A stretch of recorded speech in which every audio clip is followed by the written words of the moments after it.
जय ज्योती, जय सावित्री, जय फातिमा, उलगुलान गुलजोहार, जय संविधान आणि सबरंगी सलाम. आज आपण सगळेजण आंतरराष्ट्रीय महिला दिनाच्या निमित्ताने भेटतो आहोत.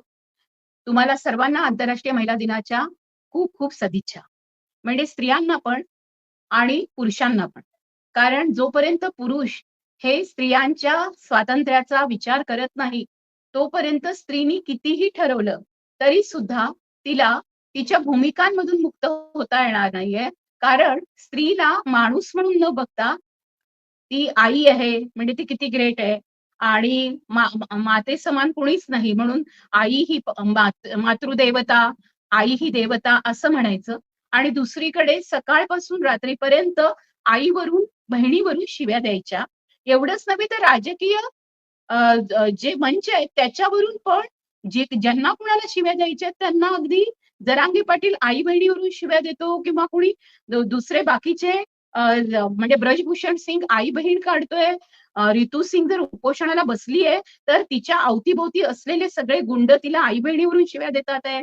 हाथरस मध्ये बलात्कार होतो तेव्हा सगळ्या जेवढ्या दलित कुटुंबांची आई बहीण काढली जाते. बदायू मध्ये ओबीसी बहिणींवर बलात्कार होऊन त्यांना लटकवलं जातं, बलात्कार करतात आणि लटकवून देतात, त्यांची आई बहीण काढली जाते. मुसलमानांबद्दल बोलायचं असेल तर इथे या देशामध्ये त्यांची आई बहीण काढली जाते. म्हणजे प्रत्येक ठिकाणी मातृ दैवत म्हणायचं आणि आई बहीण काढत मणिपूरला बघितलं असेल तर त्या बायकांना ज्या पद्धतीने शिव्या दिल्या आणि पुन्हा आर्म फोर्सेसनी पण संपूर्णतः त्यांना साथ दिली आहे जे बलात्कारी आहेत. इथे संपूर्णतः लक्षात असं येईल की स्त्रियांची लैंगिकता आणि स्त्रियांचं स्त्री असणं, त्यांची योनी या संदर्भातला सन्मान आपल्या देशात तरी मी बघत नाहीये. मी आता कुठल्याही बाकीच्या देशांबद्दल बोलायचं झालं तर बाकीच्या देशांमध्ये पुरुष केवळ स्त्रियांच्या योनीवरून आणि याच्यावरूनच शिव्या देत असतीलही, पण बापावरून शिव्या दिल्याबरोबर मोठी भांडणं पेटतात, युद्ध पेटतात. पण रोज सकाळपासून रात्रीपर्यंत आम्ही सगळेजण फक्त आई बहिणींच्या शिव्या ऐकतो आणि त्याच्याबद्दल एखादी माफी मागून घेतली तर होऊन जाते. पण समजा आपल्याला कुणी म्हणजे तू वरच्या जातीचा असू दे नाही तर खालच्या जातीचा असू दे, जातीवरून शिव्या दिल्या, समजा धर्मावरून शिव्या दिल्या, समजा बापावरून शिव्या दिल्या, तर आपण युद्ध पेटवू. पण बायका युद्ध करत नाहीत, बायका सहन करतात. आणि ह्या ज्या सगळ्या स्त्रिया सहन करणाऱ्या आहेत त्यांच्या सहनशक्तीचा गवगवा करत करत मनुस्मृती म्हणते ढोल गवार शूद्र पशु नारी सभये ताडन के अधिकारी. म्हणजे एकीकडे मनुस्मृती असू दे नाहीतर संपूर्ण जगामधली पितृसत्ता असू दे, आपल्याकडची ब्राह्मणवादी पितृसत्ता आणि तिकडची वेगवेगळ्या प्रकारची पितृसत्ता, धार्मिक पितृसत्ता असेल, राजकीय पितृसत्ता असेल, माध्यमांची पितृसत्ता असेल, सगळ्या ठिकाणच्या पितृसत्तेनी बाईला वस्तू समजायचं, तिला लाथा मारायच्या आणि नंतर मात्र तिच्याकडून मूल झालं नाही तरी तिला मारायचं, तिच्याकडून मूल झालं तरी तिला ती संपत्तीत हिस्सा मागेल म्हणून मारायचं. अशा पद्धतीने एका संपूर्ण हिंसाचाराच्या जाळ्यात स्त्री अडकली आहे. तर ती एकीकडे आपल्याला वाटतं आपली मुलगी सुरक्षित आहे, एकीकडे मला वाटतं की आता माझं 65 वय झालंय, आता माझी मुलगी 40 वर्षाची, आता मला असं वाटतं की आता माझ्या जबाबदाऱ्या संपल्यात, जसं मुलांच्या बाबतीत वाटतं, मुलग्यांच्या बाबतीत, पुरुषांच्या बाबतीत. ती स्वतंत्र आहे, ती फार स्वाभिमानी आहे, ती फार म्हणजे आज म्हणायचं तर म्हणजे आंतरराष्ट्रीय महिला दिनाच्या पहिल्या शुभेच्छा मी तिलाच दिल्या. आज ती तिच्या क्षेत्रामध्ये फार मोठं नाव कमवून आहे.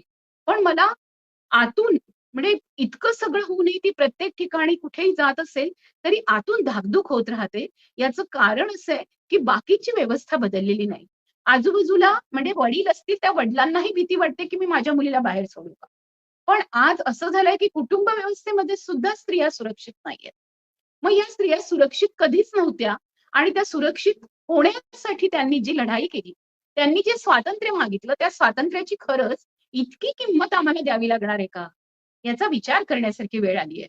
म्हणजे जेव्हा कुस्तीवीर महिला रस्त्यावर येतात, विनेश फोगाट येते, साक्षी मलिक येते, त्या फोगाट बहिणी रस्त्यावर येऊन सांगतात की ब्रजभूषण सिंगने आमच्यावर अशा पद्धतीने संपूर्णतः शारीरिक अत्याचार केले, हिंसा केली आणि हा बलात्कारी पुरुष हा जो आहे हा बिनधास्तपणे जेवढे विधायक आहेत किंवा खासदार आहेत त्यांच्या बरोबर मांडीला मांडी लावून संसदेमध्ये बसू शकतो.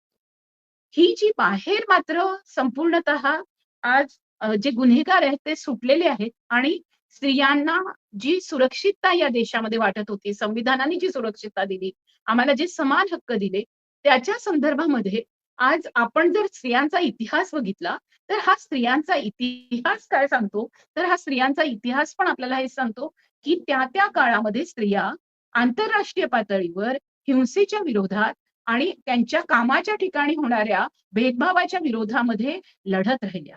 त्या युद्धाच्या विरोधात लढत राहिल्या. पुरुष युद्ध करायला निघालेत. त्यांना ते आपल्या राज्यासाठी, देशासाठी प्राण अर्पण करायला निघालेत. म्हणून स्त्रिया ज्या आहेत त्या घरी बसल्या होत्या आरामात, असा अर्थ नव्हता. आज मी तुमच्याशी जे बोलणार आहे ते पूर्णपणे आंतरराष्ट्रीय महिला दिनाच्या निमित्ताने एक इतिहासाचा धांडोळा घेणार आहे, मागोवा घेणार आहे. या इतिहासामध्ये काय झालं म्हणून स्त्रियांना स्वतःचा दिवस मागावा लागला. जसं आपण भारतीय स्त्री मुक्ती दिन म्हणून 25 डिसेंबरला मनुस्मृती दहन दिन हा स्त्रियांच्या मुक्तीचा जाहीरनामा आहे, असं म्हणत मागच्या 25 डिसेंबरला राहुलनी बहुजन संघटकवर माझं भाषण ठेवलेलं होतं, तेव्हा तुम्ही ते ऐकलं असेलच. तर आपण भारतीय स्त्री मुक्ती दिन हा 1994च्या काळामध्ये 94-96च्या काळात आपण सुरू केला. पण आपल्या लक्षात असं येईल, की 1848 मध्ये आपल्याला लक्षात असं येतं, की सेनेका फॉल्स घडतं, जेव्हा 1848 मध्ये तिथल्या स्त्रिया, अमेरिकेतल्या स्त्रिया असतील, युरोपमधल्या स्त्रिया असतील, रशियामधल्या स्त्रिया असतील, ह्या वेगवेगळ्या मार्गांनी आपल्या हक्कांसाठी तिथे औद्योगिकरण वाढलेलं आहे. त्या औद्योगिकरणाच्या काळामध्ये आपल्या स्वतःच्या हक्कासाठी रस्त्यावर येतात आणि मानवी अधिकाराचे जाहीरनामे लिहिले जातात. स्त्रियांचे अधिकार मानवी अधिकार आहेत असं नंतर UN मध्ये डिक्लेअर नंतर होतं. पण आम्ही माणूस आहोत आणि आम्हाला आम्हाला काम करताना आम्ही फक्त गुलामासारखं काम करत राहायचं आणि त्याच्यावर मात्र एका पूर्ण समाजाने जगायचं. अशा पद्धतीने आम्ही अँटी स्लेव्हरी ज्याला म्हणू, मेरी एम क्लिंटॉक ही जी बाई आहे ती स्वतः वैधू होती आणि तिने या गुलामगिरीच्या विरोधात 1833 मध्ये आवाज उठवायला सुरुवात केली. ज्या वेळेला एलिझाबेथ कॅरी स्टॅन्टन हिनी आपल्या लक्षात असं येईल की तिने आवाज उठवला आणि सेनेका फॉल्स कन्व्हेन्शन डिक्लेअर झालं आणि त्यावेळेला स्त्रियांच्या अधिकाराची भाषा, स्त्रियांचे अधिकार आहेत, स्त्रियांना काम काम करताना त्यांना त्या कामाचं वेतन मिळवण्याचा अधिकार आहे, त्यांना त्याची सुट्टी मिळण्याचा अधिकार आहे, त्यांना बोलण्याचा अधिकार आहे, त्यांना लिहिण्याचा अधिकार आहे. अशा पद्धतीची भाषा स्त्रिया राज्य पातळीवर बोलायला लागल्या. आपल्याकडे स्त्रिया बोलत होत्या, लिहित होत्या, त्याचा आपण सांगतोच की आपल्याकडे हा खूप मोठा इतिहास आहे की अहिल्याबाई होळकरांनी राज्य केलं, जिजाऊनी राज्य केलं, आपण म्हणतो राणी दुर्गावतीनी राज्य केलं, आपण म्हणतो की ही राणी चांद बिबी असेल किंवा राणी रझिया असेल, या सर्वांनी राज्य केलं. फुलो जानो ज्या आहेत त्या इंग्रजांच्या विरुद्ध लढल्या. म्हणजे लढणाऱ्या आणि राजकीय हक्कांसाठी लढणाऱ्या स्त्रिया होत्या.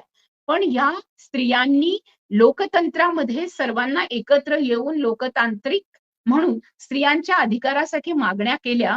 हे घडायला लागलं ते पाश्चात्य देशात पहिल्यांदा घडायला लागलं. आपल्याकडे 19व्या शतकामध्ये त्याचं लोण उठलं. पण ते लोण उठल्यानंतर आपल्या लक्षात असं येईल की इथल्या ब्राह्मण जातीतल्या आणि उच्च जातीतल्या स्त्रिया स्वतः गुलामीत होत्या आणि त्यांच्यासाठी ज्यांना शूद्र म्हटलं जात होतं त्या गुलामगिरीतून मुक्त करण्यासाठी, आणि शूद्रांना खरं तर ब्राह्मणांनी गुलाम म्हटलेलं होतं, पण याच स्त्रिया पुढे आल्या. सावित्रीबाई फुलेंसारख्या, फातिमा शेख, ताराबाई शिंदे, ज्यांची मी सुरुवातीला नावं घेतली, त्या पुढे आल्यात आणि त्यांनी स्त्रियांच्या मुक्तीची लढाई इथे सुरू केली. त्याच्यासाठी त्यांना पहिली सुरुवात करावी लागली. स्त्रीमुक्ती हा शब्द उच्चारताच येऊ शकत नव्हता त्या काळात. त्या काळामध्ये स्त्रियांच्या शिक्षणाची सुरुवात पहिल्यांदा करावी लागली. आपल्याकडे 1848ला सावित्रीबाई आणि महात्मा ज्योतिराव फुले सर्व मुलींसाठी पहिली शाळा उघडतात, त्यांच्या हातामध्ये पाटी देतात.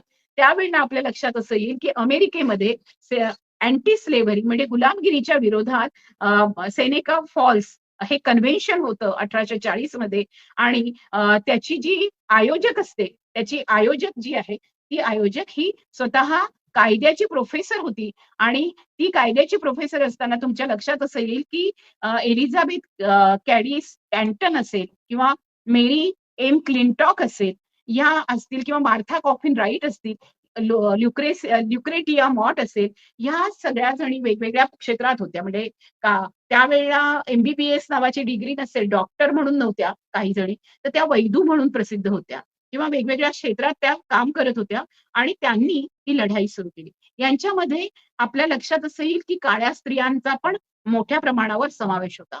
एकीकडे हे चाललं होतं, दुसरीकडे आपण युरोपमध्ये बघतो की युरोपमध्ये सुद्धा मतदानाच्या लढाईसाठीची भाषा बोलली गेली होती आणि आपल्या लक्षात असं येतं की सुझान अँथनी जी आहे, त्या सुझान अँथनीनी राईट टू व्होट साठी विमेन्स राईट्स रिफॉर्म्स म्हणजे स्त्रियांच्या साठी सुधारणा असं आपल्याकडे आपल्या देशातही 19व्या शतकाचं आपण वर्णन करताना म्हणतो की ते सामाजिक सुधारणांचं आणि सामाजिक दृष्ट्या स्त्रियांना स्वातंत्र्य मिळावं याच्यासाठी तो काळ जो आहे तो काळ आपण ओळखतो.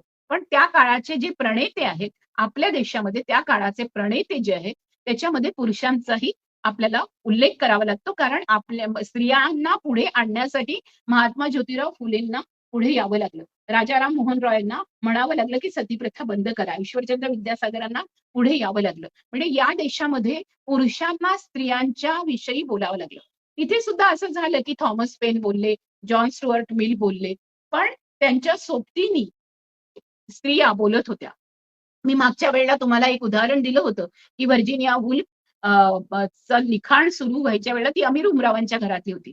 पण अमीर उमरावांच्या घरात राहणाऱ्या स्त्रिया सुद्धा स्वतःचं लेखन करण्यासाठी त्यांना कुठेही स्वातंत्र्य नव्हतं, स्वतःची अशी जागा सुद्धा नव्हती. एवढ्या मोठ्या मोठ्या हवेल्यांमध्ये सुद्धा त्यांना बसून स्वतः लिहिता येईल असं वातावरण नव्हतं. आणि त्याच्यामुळे आपल्या लक्षात असं येतं की वेगवेगळ्या ठिकाणी वेगवेगळ्या चळवळी सुरू झाल्या. या चळवळींमध्ये एकीकडे सुरू झाली मतदानाची चळवळ. जे मतदानाचे हक्क आपल्याला स्वातंत्र्यानंतर संविधानामुळे आणि बाबासाहेबांनी संविधानामध्ये ते टाकल्यामुळे कलम आपल्याकडे 14 ते 21 ही कलम आहेतच, पण आपल्याकडे प्रत्येक व्यक्ती ही 18 वर्षाची झाल्यानंतर मतदानाचा अधिकार जो आहे तर त्या 18 ते 21 हे वयोमानाचा जो हे ठरवलं गेलं आणि त्याच्यानंतर आता आपल्याला सर्वांना माहितीये की आपल्याला मतदानाचा अधिकार आहे. हा मतदानाचा अधिकार स्त्रियांना बाकीच्या देशांमध्ये सहज उपलब्ध झाला नाही. त्याच्यासाठी त्यांना रस्त्यावर यावं लागलं. त्याच्यासाठी एमिली पँखर्स्ट आणि त्यांची बहीण या दोघी पँखर्स्ट भगिनींचा उल्लेख वारंवार केला जातो. आता आपल्या लक्षात असं येईल की ही जी स्त्रियांच्या अधिकाराची आणि मतदानाची चळवळ आहे, याच्यातून खूप मोठी जागरूकता एकीकडे होत होती. एकीकडे युद्धाचे पडसाद झालेले होते. या सेनेका फॉल्सच्या कन्व्हेन्शनमध्ये जेव्हा त्यांचा जाहीरनामा आला, आज आपण म्हणतो निवडणुका आल्यात, निवडणुकांमध्ये जाहीरनामामध्ये मी सातत्याने तुमच्याकडे बोलते तेव्हा तुम्हाला माहितीये की आता ओबीसी स्त्रिया म्हणतात आहे की एससी एसटींना सुद्धा त्या नारी शक्ती वंदना बिलमध्ये समावेश आहे. पण आम्हाला मात्र आरक्षणातून बाहेर काढून टाकलेलं आहे. तर या ओबीसी स्त्रियांचा वाटा कुठे आहे? कोटामध्ये कोटा कुठे आहे? तर असं जे आम्ही म्हणतोय, ती लढाई आपण बघितली तर 1848 म्हणजे 150 वर्षापूर्वी आपल्याला लक्षात असेल किंवा 200 वर्षापूर्वी या स्त्रिया लढत होत्या. 1828 पासून त्यांची सुरुवात झाली होती आणि 1848 म्हणजे 40 पासून ते 48 पर्यंत आपल्याला असं दिसतं की युरोपमध्ये असेल, अमेरिकेत असेल, रशियामध्ये असेल, वेगवेगळ्या ठिकाणी वेगवेगळ्या पातळीवर स्त्रियांच्या स्वातंत्र्याचे आणि अधिकाराचे पडसाद उमटू लागले. स्त्रिया म्हणायला लागल्या की इमॅन्सिपेशन ऑफ विमेन म्हणजे स्त्री मुक्ती अशा पद्धतीचा एक संपूर्णतः जो हे झाला म्हणजे समोर आलं. तर त्या समोर आल्यानंतर आपल्या लक्षात असं येतं की खूप मोठ्या प्रमाणावर हे सेनेका फॉल्स कन्व्हेन्शन जेव्हा झालं, तेव्हा या स्त्रियांना पोलिसांनी अडवलं. त्यांना त्यांच्यावर घोडे चालवले, गोळीबार पण झाला आणि न्यूयॉर्क ट्रिब्यूनमध्ये तुम्हाला त्याची माहिती पण मिळू शकते. तर कॉन्स्टिट्यूशन मध्ये इक्वल राईट्स दिले तरी ते मिळतीलच असं नाही. त्याच्यामुळे आज लक्षात घेण्यासारखं आहे की ही जी 72 वर्ष जो अमेरिकेतला स्ट्रगल झाला, संघर्ष झाला, तेव्हा त्यांना 1920 मध्ये 19वी जी घटना दुरुस्ती आहे युएसच्या कॉन्स्टिट्यूशन मध्ये, त्याच्यानुसार म्हणजे इतके 72 वर्ष लढल्यानंतर त्यांना मतदानाचा अधिकार मिळाला. आपल्याला लढावं लागलं नाही, म्हणून आपल्याला त्याची किंमत नाहीये आणि आपल्याला कळत नाहीये. आज जेव्हा आपण मनुस्मृतीला घट्ट मिठी मारायला जातात ते सगळेजण, पुन्हा जय श्रीरामचे नारे दिले जातात आहे, पुन्हा सीतेसारखं वागा सांगितलं जात आहे, पुन्हा जुन्या सीता, सावित्री, मंदोदरी वगैरे या पंचकन्यांचे आदर्श बायकांसमोर ठेवले जातात आहे. सर्व स्त्रियांना सांगितलं जातंय की तुम्ही पडद्यात राहिलं पाहिजे, तुम्ही शालीन राहिलं पाहिजे. आम्ही तुम्हाला कितीही शिव्या देऊ, पण तुम्ही आता स्वतंत्र राहण्यापेक्षा तुम्ही ज्या होत्या तशाच पद्धतीने राहा. तर स्त्रियांच्या बाबतीमध्ये डार्विन सारखी इव्होल्युशन सुद्धा, आज मी खूप सुंदर पोस्ट पाहिली. ती इव्होल्युशन जी आहे, उत्क्रांती, ही उत्क्रांती सुद्धा खूप मजेदार पद्धतीने आहे, की म्हणजे आपण जर बघितलं डार्विनच्या उत्क्रांतीचं चित्र, तर त्याच्यामध्ये नर वानर दिसतो आपल्याला. तो त्याच्यापासून त्याची शेपटी जाऊन तो पुरुष होईपर्यंतची उत्क्रांती आहे. पण जी वानरी होती, म्हणजे जी जी अ, वानराची मादी आहे, जी स्त्री आहे, ती वानर स्त्री तेव्हापासूनच तिची बैठक अशी होती, की तिची फक्त ती चालूनच नाही, ती बाळाला दूध पाजत होती.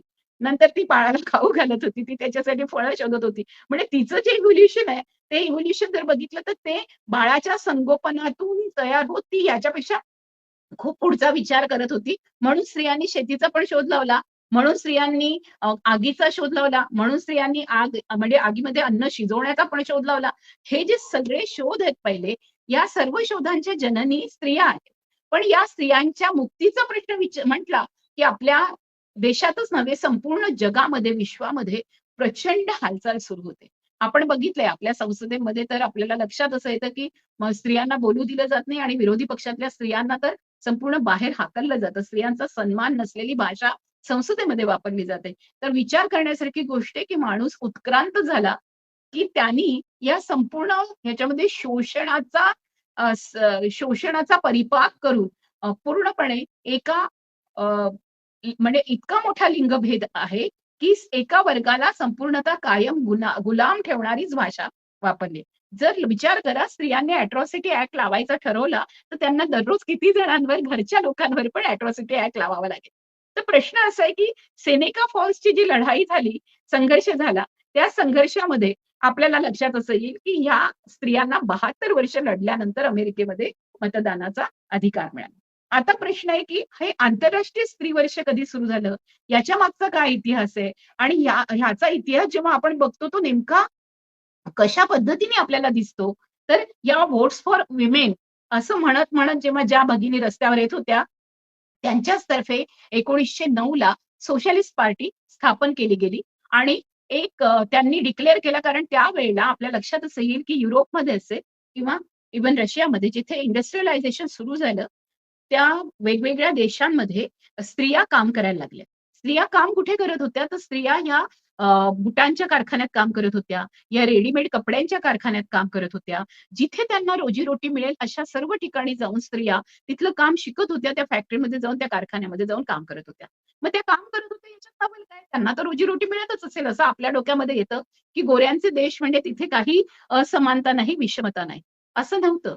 तिथे तुम्ही जर मॉडर्न टाइम्स बघितला चार्ली चॅप्लिनचा, तर तुमच्या लक्षात असं येईल, की चार्ली चॅप्लिननी फार सुरेख दाखवलंय. त्या काळची गरिबी दाखवली आहे आणि त्या काळच्या गरिबीमध्ये स्त्रिया कशा पद्धतीने काम करत होत्या आणि स्त्रिया आणि पुरुष कामगार हे पूर्णपणे यंत्रवत काम करत होते.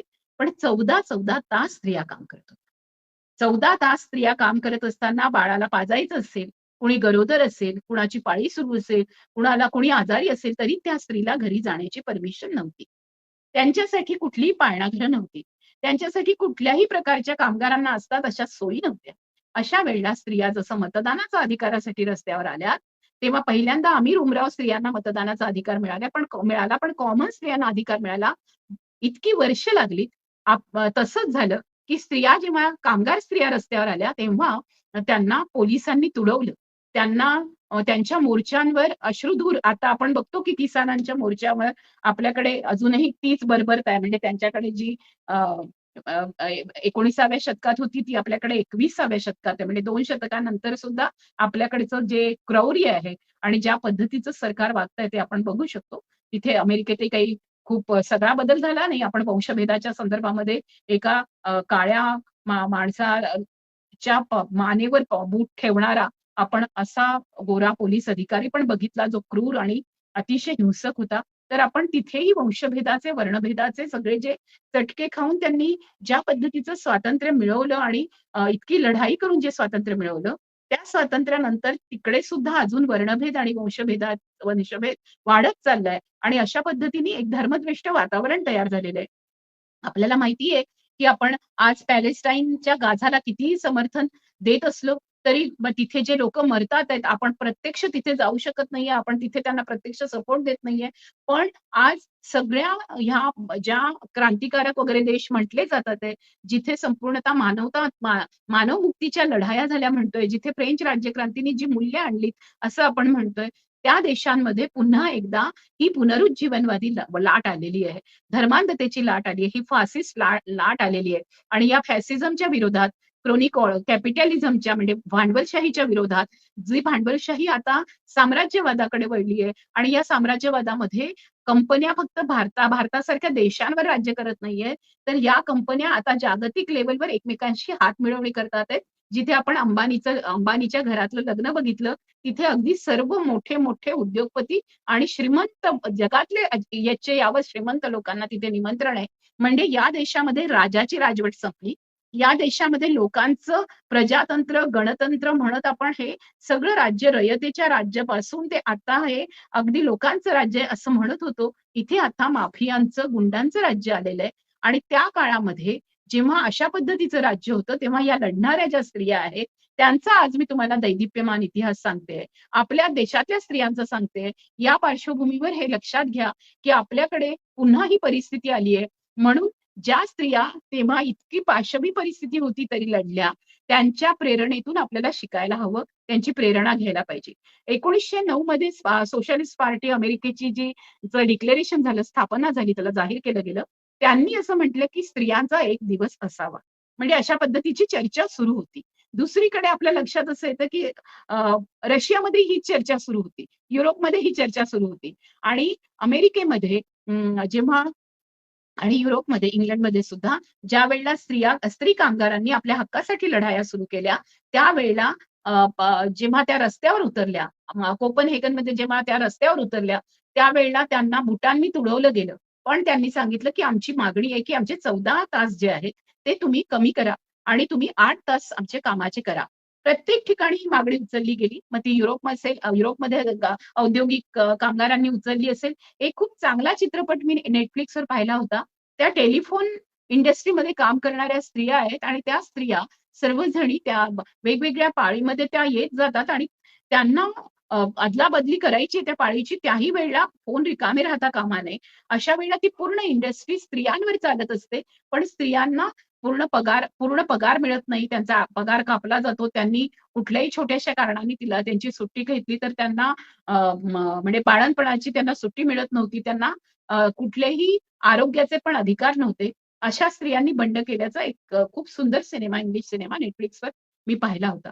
ही पूर्ण टेलिफोनची फॅक्टरी जी असेल, त्यावेळेला टेलिफोन इंडस्ट्री, या टेलिफोन इंडस्ट्री येण्याच्या आधी ह्या सगळ्या इंडस्ट्रीबद्दल मी बोलते, की जिथे बुटांचे कारखाने, रेडीमेड कपडे बनवण्याचे कारखाने आहेत, इथे बायका काम करत होत्या आणि त्यांचे पती, अनेकांचे पती किंवा घरातले पुरुष, वडील किंवा भाऊ हे युद्धावर गेले असताना त्यांना इथे आपल्या देशामध्ये अबॉर्शन करण्याचा पण अधिकार नव्हता. म्हणजे राईट टू अबॉर्शनचा अधिकार स्त्रियांना नव्हता.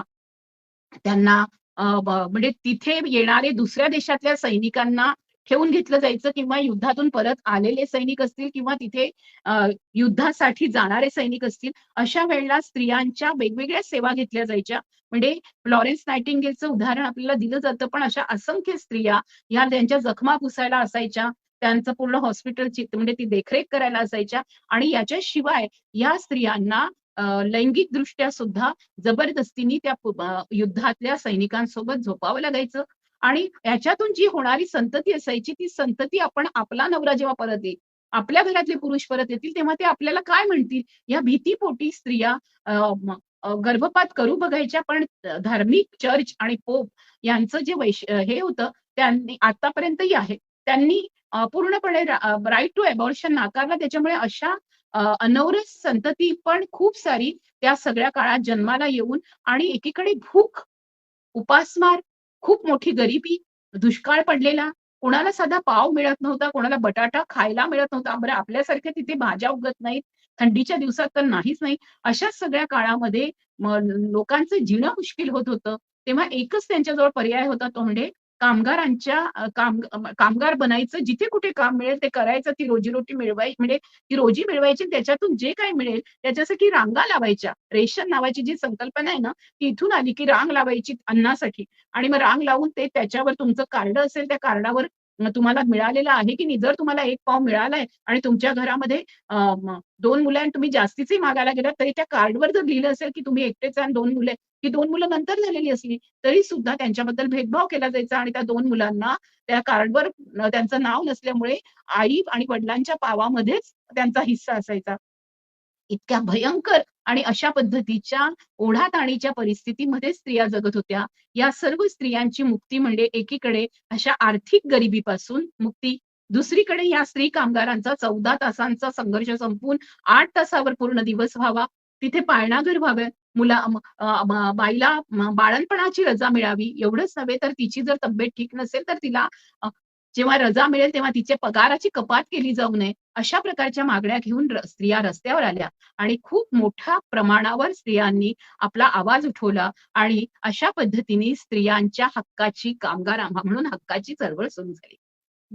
दुसरी गोष्ट अशी, की स्त्रिया कामगार आहेत फॅक्टरीमध्ये हे मान्य आहे. स्त्रिया बाकीचं काम करतायत युद्धाच्या पातळीवर जेव्हा पूर्ण देश चालतोय, तेव्हा त्या तिथे जातात आहे आणि सेवा करतात आहे आणि त्यांना त्याचे थोडंसं वेतन मिळतंय, हे मान्य आहे.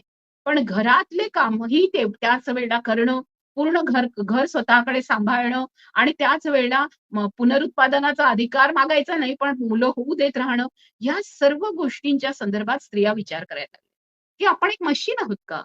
आपण जसं औद्योगिकरणामध्ये आज जसं मशीन तयार झालंय, तसं आपण मशीन आहोत का? आम्ही मशीन नाही आहोत. आम्ही माणूस आहोत. अशा पद्धतीची मागणी घेत, अशा पद्धतीचे नारे देत स्त्रिया पुढे आल्या आणि त्या म्हणाल्या, पर्सनल इज पॉलिटिकल. तेव्हा लोकं म्हणत होते, जसं भारतामध्ये आहे तसंच तिकडे पण होतं, की घरातल्या गोष्टी घरात ठेवा. स्त्रियांनी नेहमी शालीन असलं पाहिजे. त्यांनी सभ्यतेची म्हणजे सभ्यता जी काही आहे ती स्त्रियांच्या वरून सांभाळली जायची. एकच पहिला माणूस निघाला, जो महात्मा ज्योतिबा फुले आणि सावित्रीबाई फुले यांनी सांगितलं, की प्रत्येकाला स्त्री-पुरुष दोघांनाही समान हे शिक्षणाचे अधिकार आहे. आणि हा जो संविधान देणारा आपला घटनेचा शिल्पकार आपले बाबासाहेब हे जे निघाले, त्यावेळेला ह्या आपल्या वडिलांनी आपल्याला, ह्या बापांनी आपल्याला एक खूप महत्वाचा अधिकार दिला. तो म्हणजे प्रत्येक गोष्टीमध्ये समान वाटा मागण्याचा अधिकार. आणि जेव्हा समान वाटा आपल्याला संपत्तीत मिळत नाहीये, स्त्रियांना मिळत नाहीये म्हणून राजीनामा देणं आपल्या कॅबिनेट मंत्रिपदाचा, जे लोकं मंत्रिपदासाठी खोके देतात, बोके देतात, कुठे-कुठे फिरतात आणि त्या अशा संपूर्ण आजच्या काळामध्ये आपल्याला बाबासाहेबांचं महत्व कळेल, की आपण का म्हणतो, की ह्या माणसांनी म्हणजे स्त्रिया त्यांच्याबद्दल का ऋणी असल्या पाहिजे? त्याचं कारण हे आहे, की हे सगळं बाकीच्या देशांमध्ये लढत असताना त्यांना इतक्या सहानुभूती पणे बघणारे ना फुले मिळाले, महात्मा ज्योतिराव, ना भीमराव मिळाले, ना शाहूंसारखे आरक्षण देणारे राजर्षी शाहू मिळाले, ना सयाजीराव गायकवाड मिळाले, की ज्यांनी शिकून आलेल्या मुलींना, डॉक्टर रखमाबाईंना नोकरी दिली. अशा पद्धतीचं वातावरण सहजपणे उपलब्ध नव्हतं पाश्चात्य देशात सुद्धा. आज आपण म्हणतो तसं स्त्री-पुरुष समतेचं वातावरण आता तिथे दिसतं असं आपण म्हणतो. पण त्या काळामध्ये त्यांच्यासाठी पण या सगळ्या गोष्टी खूप कठीण होत्या. त्या त्यांनी लढून झगडून मिळवल्या आणि म्हणून हा 1908 मध्ये जेव्हा ह्याची घोषणा करण्यात आली, त्यावेळेला 1908 मध्ये जेव्हा ह्याची मागणी ठेवण्यात आली, त्यावेळेला त्याच वेळेला हा आंतरराष्ट्रीय स्त्री दिवस म्हणून डिक्लेअर झाला नाही. 1910 मध्ये काय झालं, की जे मी मघाशी सांगितलं सेनेका फॉल्सच्या वेळेला जे एक पूर्ण म्हणजे कन्व्हेन्शन बनलं होतं स्त्रियांचं, त्याची मीटिंग ही कोपनहेगनमध्ये सेकंड कॉन्फरन्स झाली आणि ही जी आंतरराष्ट्रीय कॉन्फरन्स होती, त्याच्यामध्ये विविध देशातल्या स्त्रिया आल्या होत्या आणि त्यांनी सोशल डेमोक्रॅटिक पार्टी जी होती जर्मनीतली, त्याची लीडर होती क्लारा झेटकिन आणि क्लारा झेटकिननी हा प्रस्ताव आणि त्याच्याबरोबरच्या तिच्या 2 मैत्रिणी यांनी हा प्रस्ताव ठेवला आणि हा प्रस्ताव ठेवला असताना इंटरनॅशनल विमेन्स डे म्हणून 1908 सालापासून ज्याची सुरुवात झाली होती अनौपचारिकरित्या, 1909 ला त्याचं डिक्लेरेशन पण केलं गेलं होतं, की आम्ही हा नॅशनल विमेन्स डे करू म्हणून. पण हा इंटरनॅशनल विमेन्स डे केला जाईल, अशी घोषणा ही सोशल डेमोक्रॅटिक पार्टी जर्मनीमध्ये करण्यात आली. त्याच्यानंतर आपल्याला दिसतं, की रशियानी पण आपल्या देशामध्ये इंटरनॅशनल विमेन्स डे हा कामगार दिवस म्हणून मनवायला सुरुवात केली. त्याच्यामुळे पहिली जेव्हा आंतरराष्ट्रीय स्त्री वर्ष असं जे आपण म्हणतो, ते पहिल्यांदा आंतरराष्ट्रीय महिला वर्ष नव्हतं, ते आंतरराष्ट्रीय महिला कामगार दिन होतं. मग त्याच्यामध्ये स्त्रिया जेव्हा यायला लागल्यात एकत्र, त्या बोलायला लागल्यात, त्या आपल्या गुलामीबद्दल मांडायला लागल्यात, त्या विविध प्रकारच्या गुलामीबद्दल मांडायला लागल्या, वंशभेदाबद्दल बोलायला लागल्या, वर्णभेदाबद्दल बोलायला लागल्या, युद्धाच्या काळामध्ये झालेल्या अनन्वित अत्याचारांबद्दल बोलायला लागल्या, राज्यामध्ये पोलिसांनी त्यांच्यावर केलेले अत्याचार त्याच्याबद्दल बोलायला लागल्या आणि तेवढंच त्या घरातल्या अत्याचाराबद्दल बोलायला लागल्या. त्यावेळेला त्या म्हणाल्या पर्सनल इज पॉलिटिकल, म्हणजे जे जे खाजगी आहे ते ते राजकीय आहे. आम्हाला घरामध्ये मुस्कटदाबी करून आमचे आवाज बंद करू नका. आम्ही आता रस्त्यावर येऊ आणि जसं पुरुषाला जर जमिनीचा अधिकार मागायचा असेल तर त्याला राज्याकडे जाऊन कायदेशीरपणे भावाच्या विरोधामध्ये लढता येतं. पण स्त्री जर काही लढायला उभी राहिली तर तू भावाच्या विरोधात लढते म्हणजे तू कपाळकरंटी आहेस. तू तू तुझे हक्क कसे मागू शकते? अशा पद्धतीने आज पण आपण कोणाचा सत्कार करतो? आज आपण अशा बायकांचा सत्कार करतो की त्यांनी लढाई करून भावाला आपला अधिकार मागितला. आपण म्हणतो की मेरी रॉयनी ते धैर्य दाखवलं आणि मेरी रॉयनी ख्रिश्चन पर्सनल लॉ मध्ये हा बदल पण करून घेतला आणि तिने ख्रिश्चन स्त्रियांच्या वारसागत हक्कांमध्ये स्त्रियांचा वाटा असला पाहिजे, त्यांचं पण सातबारावर नाव लागलं पाहिजे असं म्हणतो. आपण म्हणतो बोधगयेच्या लढाईमधल्या ज्या आदिवासी स्त्रिया आहेत, त्यांनी पहिली जी लढाई जिंकली, एवढ्या मोठा जो एक ब्राह्मण महंत तिथे बोधगयेच्या मठावर, त्याची संपत्ती किती होती म्हणजे त्याच्याजवळ काहीतरी 16,000 एकर जमीन वगैरे होती. या जमिनीवर त्याचं संपूर्णतः राज्य होतं आणि ती जमीन आदिवासींची जमीन होती. खरं तिथे आदिवासी राहत होते आणि त्या आदिवासींना त्यांनी वेठबिगार बनवलं होतं. ही आदिवासींची पहिली लढाई जी 1978च्या काळात झाली, 76 ते 78 ते 80 पर्यंत. आणि बोधगयेच्या लढाईमध्ये पहिला आम्ही त्या छात्रयुवा संघर्ष वाहिनीमध्येच होते आणि जयप्रकाश नारायणांच्या नेतृत्वाखाली ही चळवळ सुरू झाली होती आणि या बोधगयेच्या लढ्याचं नेतृत्व छात्रयुवा संघर्ष वाहिनीने केलं होतं. पण आदिवासींच्याच हातात संपूर्ण नेतृत्व होतं आणि आदिवासी स्त्रियांनी आणि पुरुषांनी ज्या वेळेला ही लढाई जिंकली, त्यावेळेला त्यांना त्यांच्या जमिनी मिळत असताना आदिवासी स्त्रिया म्हणाल्या की लढाईत आपण बरोबरीने होतो. लढाईत 2 स्त्रियांचा मृत्यू झाला गोळीबारामध्ये. आज जेव्हा हक्क मिळतात आहे, तेव्हा सातबारावर आणि घरावर आणि जमिनीच्या कुठल्याही पट्ट्यावर पहिलं नाव हे स्त्रीचं लागेल, बाईचं लागेल, पत्नीचं आणि त्याच्यानंतर पतीचं लागेल. त्याच्यामुळे आपल्या देशात आपल्या लक्षात असं येईल की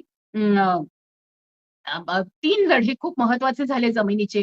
विभागाचा लढा झाला आपल्याला. तेलंगणाचा जो लढा आहे तो झाला.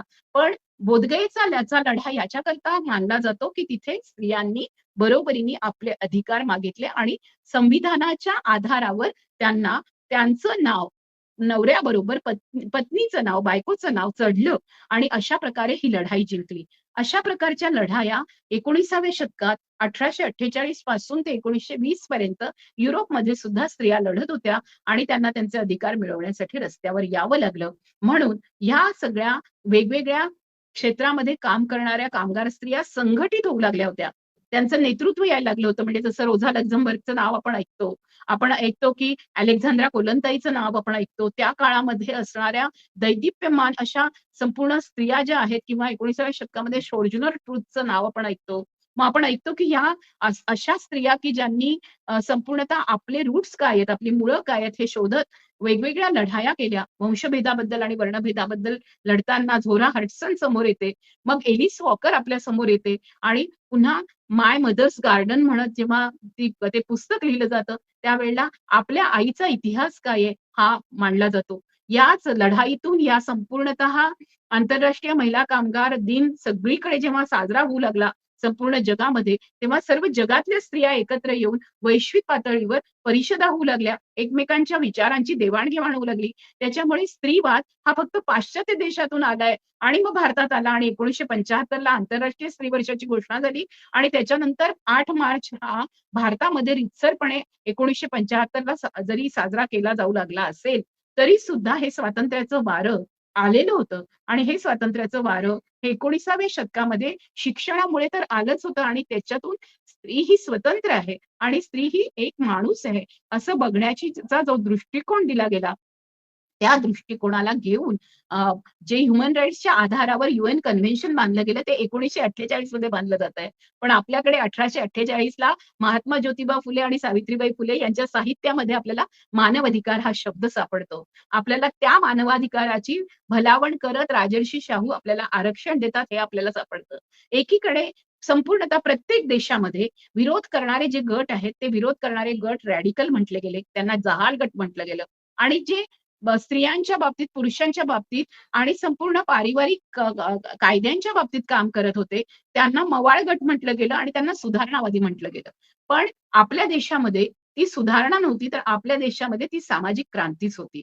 आणि इव्हन फ्रेंच राज्यक्रांतीची मूल्ये जेव्हा समानता, समता, फ्रॅटर्निटी म्हणजे मैत्र किंवा बंधुता असं ज्याला म्हटलं जातं, ही जी मूल्य आहेत, ही मूल्य आणि स्वातंत्र्य हे जे मूल्य आहे, हे मूल्य सर्वांसाठी समान आहे.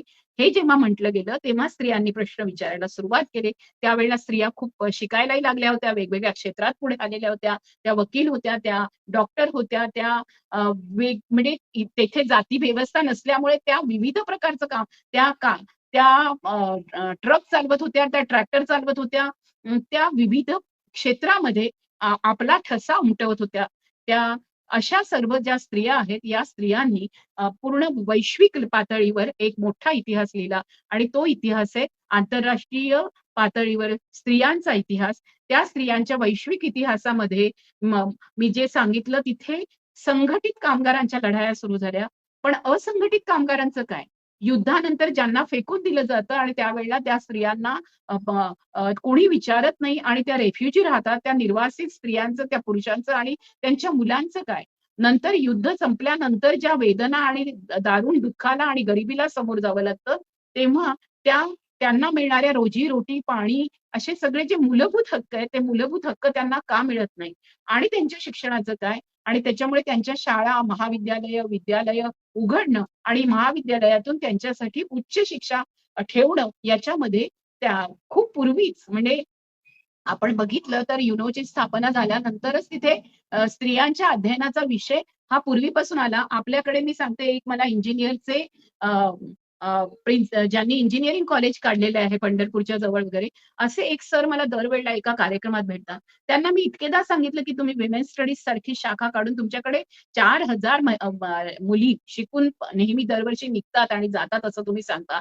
त्या वेगवेगळ्या इंजिनिअरिंग विद्याशाखेमध्ये शिकतायत त्या विविध ह्याच्यामध्ये. पूर्वी 4 होत्या, त्या 400 झाल्या. 400च्या आता 4,000 पर्यंत मुली शिकतायत. जर इतक्या मुली शिकतायत, तर त्यांना त्यांचे अधिकार माहिती आहेत का?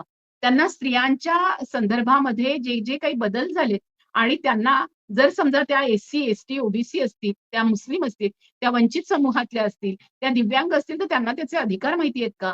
एक दिवस 8 मार्चला आंतरराष्ट्रीय महिला दिवस करून किंवा 25 डिसेंबरला भारतीय स्त्री मुक्ती दिन करून हे अधिकार माहिती होणार नाहीये. त्याच्यामुळे लक्षात घेण्यासारखं आहे, की हे अधिकार जर माहिती करून घ्यायचं असेल, तर माझी एखादी 1 तासाची फीत ऐकणं किंवा कुठल्या कोणीतरी विभूती पटेल असेल, कोणीतरी कुसुम त्रिपाठी असेल, कोणीतरी म्हणजे आज जर बघितलं तर निशा पारचे असेल, की जे मॅन्युअल स्कॅव्हेंजिंगच्या अधिकाराबद्दल बोलत असेल, कोणी रुपाली जाधव असेल, कोणी शीतल साठे असतील, यांच्या सगळ्या गाण्यातून, बोलण्यातून तुम्हाला जे कळतंय ते थोडंच आहे.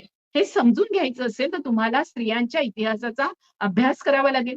तुम्हाला या स्त्रियांनी जी लढाई केली, त्या लढाईमुळे काय-काय हक्क प्राप्त झाले आणि त्यांनी त्या लढाईची नावं फार सुंदर होती. म्हणजे त्यावेळेला 1917 मध्ये जेव्हा रशियामध्ये आंतरराष्ट्रीय महिला दिन सुरू करायची कल्पना बाकीच्या लोकांकडून घेतली गेली आणि 1913-14 मध्ये तर पूर्णपणे आंतरराष्ट्रीय पातळीवर स्त्रिया एकत्र यायला लागल्या आणि सिल्व्हिया पँखर्सनी त्याच्याकरता पुढाकार घेतला होता. त्यावेळेला 1917 मध्ये रशियामध्ये स्ट्राईक झाला आणि रशियामधल्या स्ट्राईकचं नाव होतं ब्रेड अँड पीस म्हणजे भाकरी आणि शांतता.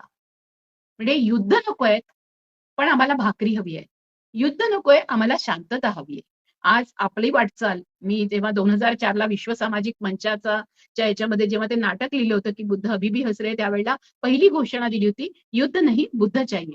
तर आपली जी वाटचाल आहे, युद्ध नाही बुद्ध चाहिए. आपल्याकडे जी युद्ध होती म्हणजे फाळणीच्या पूर्वी आणि नंतर बांगलादेश आणि पाकिस्तानशी झालेलं एक युद्ध, त्याही काळात लोकांनी फार मोठा दुष्काळ अनुभवला आणि मोठं रेशनिंग करावं लागलं. आज असं आहे, की आज आपल्या देशामध्ये डायरेक्ट दिसतंय आणि तरी सुद्धा लोकं बोलू शकत नाही. आपल्या देशामधले जे 2% लोकं आहेत, त्या 2% लोकांजवळ आपली सगळी संपत्ती एकवटली गेली आहे आणि त्याच्या विरोधात आपल्या इथल्या स्त्रिया लढतात आहे. तिथे सुद्धा तसंच होतं, की तिथे रशियन स्त्रियांनी अशा पद्धतीचं ब्रेड अँड पीस हे जे आंदोलन आहे, की भाकरी आणि शांतता ह्याच्यासाठी लढाई करायला सुरुवात केली. हा संघर्ष तुमच्या लक्षात असं येईल, की महात्मा गांधींच्या अहिंसक संघर्षामध्ये स्त्रियांना आकर्षण का वाटतं? डॉक्टर बाबासाहेब आंबेडकरांच्या 14 तळ्याच्या सत्याग्रहामध्ये मनुस्मृती दहनाचं मध्ये आकर्षण का वाटतं? कारण याच्यामध्ये कधीही शस्त्र घेतली गेली नाही. पूर्ण जगामधल्या स्त्रियांनी जे लढे केलेत आपल्या हक्कासाठी, त्याच्यामध्ये असं लक्षात येईल, की स्त्रियांनी सशस्त्र लढे केले नाहीत. त्यांनी निशस्त्र लढे केले. त्यांनी युद्धविरोधी लढे केले. त्यांनी आपल्या हक्काची, मुक्तीची भाषा जेव्हा बोललीत. बाकी सशस्त्र लढे झाले असतील, ते क्रांतीसाठी झाले असतील. त्याच्यामध्ये स्त्रियांनी सहभाग दिलेला आहे. पण स्त्रियांच्या हक्काचे, स्त्रियांच्या स्वतःच्यासाठीचे जे लढे आहेत, ते मुलांना घेऊन आपल्याला मुलाबाळांना घेऊन आपल्या कामाच्या जागेवर, बाकी सगळ्या जागेवर लढताना स्त्रियांनी अस्त्र उचललेले आपल्याला दिसत नाही. उलट त्यांच्यावर मालकांनी अस्त्र उचलले. जे असंघटित मजूर आहेत त्यांच्यावर मालकांनी अत्याचार केलेच, त्यांना वेठबिगार ठेवलंच. या स्त्रियांना वेठबिगार ठेवण्याचा तर आपल्याकडे खूप मोठा इतिहास आहे. त्याच्याकडे तर मी येतेच आहे. पण ह्या संपूर्ण जिथे-जिथे स्त्रिया लढायला गेल्या त्यावेळेला त्यांना बुटाने मारलेलं आहे. त्यांनी दारू पिऊन पोलिसांनी आणि सैनिकांनी अत्याचार केलाय, बलात्कार केलाय आणि बलात्कार हे शेवटचं शस्त्र म्हणून वापरलं जातं. कारण त्यांना वाटत असतं, की आपण हे दुसऱ्या समाजाला अद्दल घडवत आहे. म्हणजे जर एखादा धर्म दुसऱ्या धर्मावर हावी व्हायचं असेल, तर ते म्हणतात, की बलात्कार केला ना, की मग याला धडा बसेल. याच्या घरामध्ये आता आपली संतती आहे. आणि ह्या पद्धतीने भयंकर निर्घृणतेने आपल्याला लक्षात येतं, की युद्धामध्ये म मरण पावलेल्या स्त्रियांवर सुद्धा सैनिकांनी बलात्कार केले. म्हणजे अक्षरशः असे नराधम, की आपल्याला अ, अशा नरसंहार आणि अशा ज्याला नृशंस, ज्याला घृण, ज्याला क्रूर आणि ज्याला आपल्याला तिटकारा येईल, आपल्याला त्याच्याने उलट्या वाटतील इतकं किळसवाण्या पद्धतीचं क्रौर्य ह्या लोकांनी म्हणजे या पुरुषांनी दाखवलेलं आहे. आणि त्याच्यामुळे जेव्हा स्त्रियांची लढाई स्त्री मुक्तीची भाषा बोलते, तेव्हा कुणी पण ज्या पद्धतीने म्हणतात, की स्त्रियांची मुक्ती म्हणजे काय? त्यांना काय हवंय? त्यांना कशापासून मुक्तता हवी आहे? आमच्यापासून मुक्तता हवी आहे का? त्यांना पुरुष बनायचंय का? त्यांना पुरुष बनायचंय म्हणून त्या असं म्हणतात आहेत का? मग प्रश्न असा येतो मला माझ्या डोक्यात यायचा, तसंच ह्याही बायकांच्या डोक्यात आला, ज्यांची नावं मी घेतली ह्या सगळ्या मोठ्या-मोठ्या त्या काळातल्या अतिशय मोठ्या लीडर ज्यांना आपण म्हणू, ह्या ज्या आहेत, या सगळ्यांच्या डोक्यात आल्या. मग सुझान ब्राउन मिलर असेल किंवा बेटी फ्रीडन असेल, एव्हलिन रीड असेल, मार्गारेट मीड असेल, तर ह्या असतील किंवा नंतर सिमांदो बुआ असेल, सेकंड सेक्स लिहिणारी आणि आपल्याला जेंडरचं सगळं भान देणारी असेल किंवा स्त्रियांचा इतिहास हा स्त्रियांचा इतिहास नाही लिहिला गेला. हा नेहमी जसा जेत्यांचा इतिहास लिहिला गेला आणि जे लढले त्यांचा इतिहास लिहिला गेला नाही. जे हारले पण ते हारले नव्हते, पण त्यांना हरवलं गेलं, अशांचा इतिहास लिहिला गेला नाही. जसं आपण म्हणतो वामनाचा इतिहास लिहिला गेला, पण बळीचा लिहिला गेला नाही. तशा पद्धतीने हा संपूर्ण सबाल्टर्न स्टडीजचा सिद्धांत जसं मार्क्सवादी विचारवंत ग्रामशी मांडतात आणि सबाल्टर्न स्टडी म्हणजे सर्व हारांचा इतिहास लिहिला जावा. त्या प्रेरणेतून ब्लॅक मूव्हमेंट तयार होते. त्या प्रेरणेतून आपल्याला लक्षात असं येतं, की एक संपूर्णतः कामगारांच्या ह्याच्यातून तो इतिहास लिखाणाची प्रेरणा घेत ती मूव्हमेंट सुरू होते. विविध कवी पाब्लो नेरुदापासून आणि ते अगदी अण्णाभाऊ साठेंपर्यंत असे सगळे कवी आपला इतिहास लिहिला गेला पाहिजे ह्या प्रेरणेतून एक दुर्दम्य अशा पद्धतीचं प्रेरणात्मक साहित्य निर्माण करतात. तसंच स्त्रियांच्या बाबतीतही झालं. स्त्रियांनी हा प्रश्न विचारायला सुरुवात केला, की where is our story? History म्हणजे हीच स्टोरी असं आहे. म्हणजे हिस्टोरी आहे. म्हणजे आज जर स्त्रियांचा इतिहास सांगायचा असेल, तरी पुरुषांचा इतिहास सांगावा लागतो.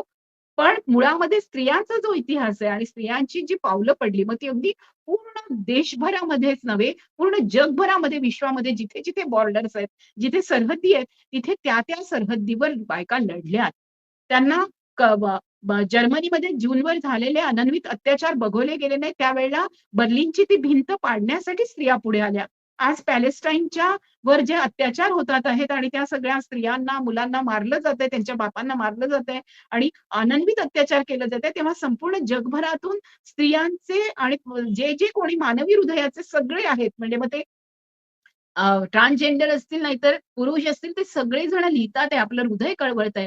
पण एक अशी मोठी लॉबी आहे, की त्या लॉबीनी ठरवून टाकलंय, की या वंशाचे लोकं आता राहायला नकोत. या रंगाचेच लोकं राहायला पाहिजे. काळे नकोत, करडे नकोत, आपल्याला फक्त गोरेच हवे. अशा पद्धतीचं तंत्रज्ञान आणत, अशा पद्धतीचं आर्टिफिशियल इंटेलिजन्स आणत, अशा पद्धतीने संपूर्ण रोबोच्याही संपूर्ण ह्याच्यामध्ये तोच डाटा फीड करत एक संपूर्णतः जे आता मशिनीकरणामधूनही जे युद्ध येणार आहे, ते युद्ध आपल्यावर लादलं जातंय आणि त्या युद्धामध्ये प्रचंड मोठी संपत्ती मिळवून जे कोणी संपत्ती मिळालेली आहे, त्यांच्या स्वतःच्या जिथे बँका असतील त्या देशांमध्ये ते स्थलांतरित होतील. पण आपल्यासारखी माणसं पुन्हा कामगार होणार आहेत. आपल्यासारख्या स्त्रिया ज्या आता बोलतात आहेत, लिहितात आहेत, वाचतात आहेत, त्यांच्या पुढच्या पिढीला ते मिळेल की नाही? आणि आपल्या पुढची पिढी जर आता 40 वर्षाची माझ्या पुढची झाली असेल, त्या 40 वर्षाच्या नंतर त्यांच्या मुलांपर्यंत, त्यांच्या मुलींपर्यंत कुठलं भविष्य रंगवून ठेवलंय ते आपल्याला माहिती नाही. कारण आज अ, अ, पूर्णपणे नॅरेटिव्हज बदलले जातात आहेत. आज तुम्हाला इतिहास शिकवताना ते नॅरेटिव्हज सांगितले जात नाही.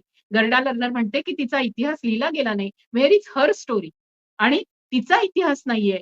Where are you have always heroes in the history, but where are sheroes? म्हणजे शिरोज म्हणजे तिचा इतिहास.